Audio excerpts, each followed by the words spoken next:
여러분, 100년 넘게 유지되던 부동산 공식이 지금 완전히 깨지고 있습니다.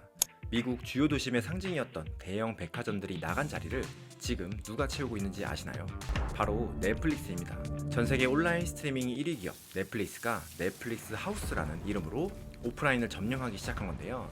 오징어 게임, 기묘한 얘기 같은 컨텐츠를 식당이나 게임장으로 만들어서 엄청난 인기를 끌고 있습니다. 그냥 팝업 스토어 아니야 라고 생각하신다면 큰 오산인데요. 이건 부동산의 주인이 바뀌고 있는 겁니다. 온라인 플랫폼의 IP가 우리의 일상의 동선을 장악하는 컨텐츠 부동산의 시대가 열린 것이죠.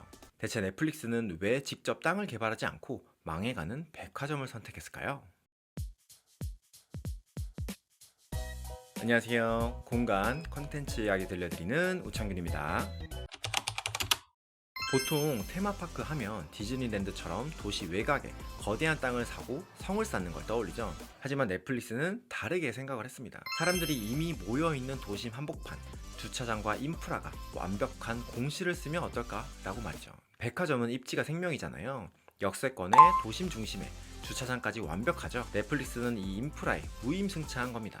게다가 기존 건물을 쓰는 건 비용 절감에 엄청난 효과가 있죠.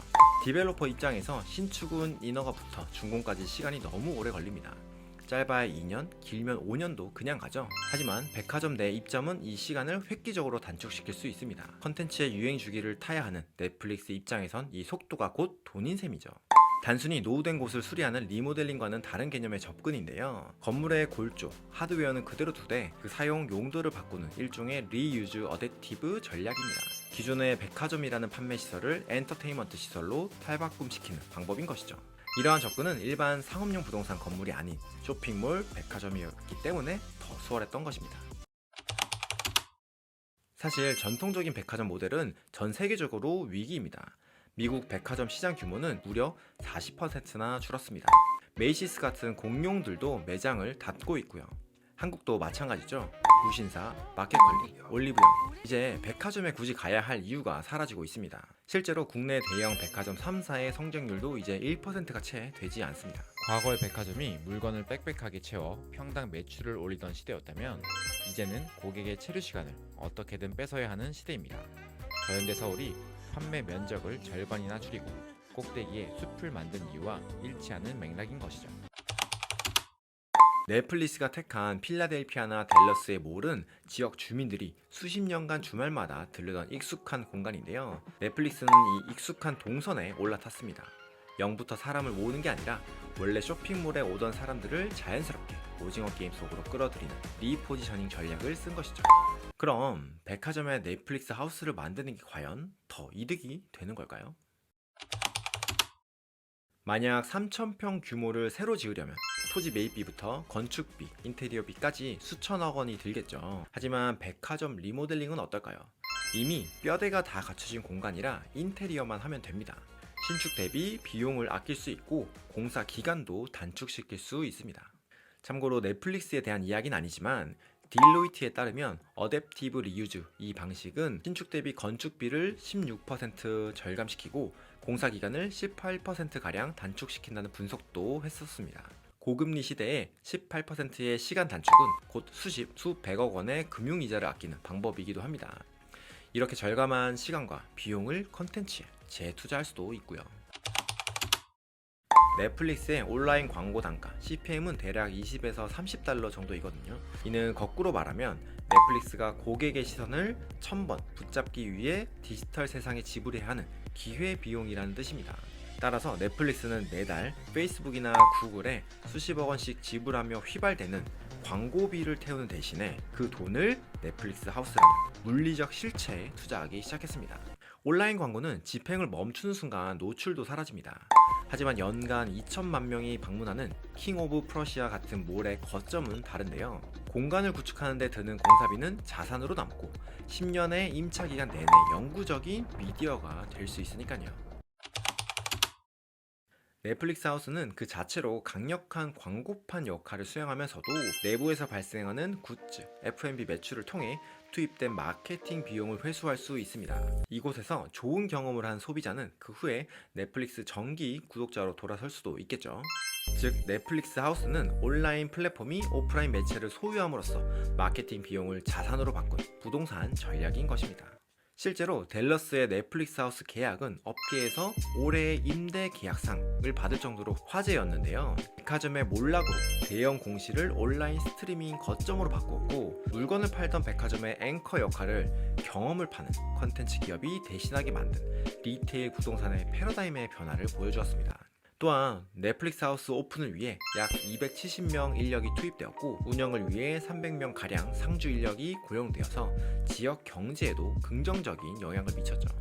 넷플릭스 같은 거대 IP는 건물주에게 우리가 들어가는 것만으로 몰 전체의 가치가 오른다는 걸 증명한 것이죠.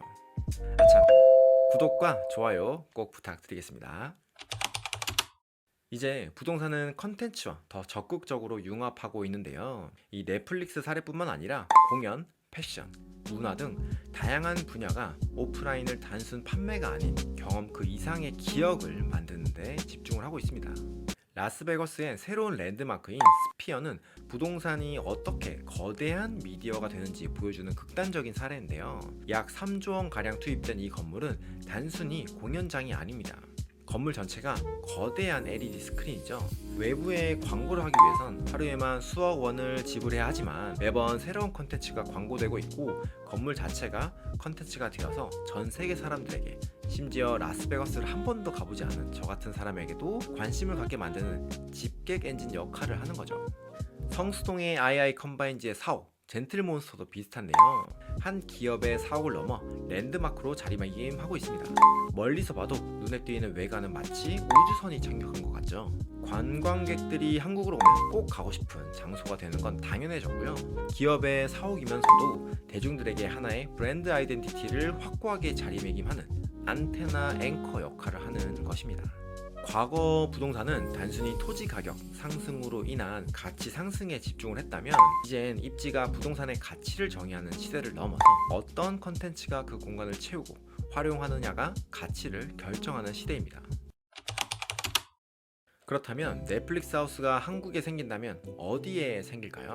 한국은 전 세계에서 넷플릭스 IP가 가장 강력하게 작동하는 시장 중 하나인데요. 이미 에버랜드에서 기묘한 이야기와 지금 우리 학교는 테마의 공포 도시 운영했을 때 외국인 방문객 수도 2배 증가했고, SS 영상 누적 조회수도 1000만 뷰를 넘어섰다고 합니다.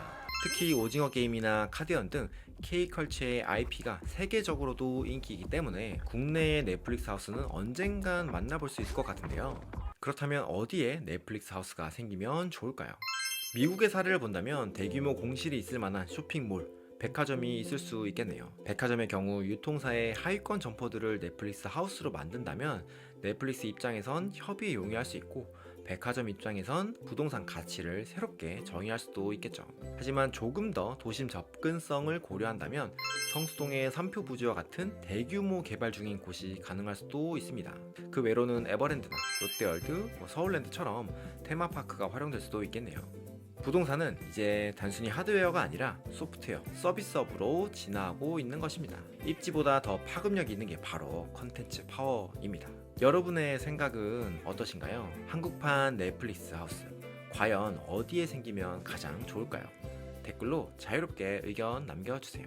오늘 영상이 도움되셨다면 구독과 좋아요 부탁드리겠습니다. 우창균의 공간 컨텐츠 여기까지입니다. 감사합니다.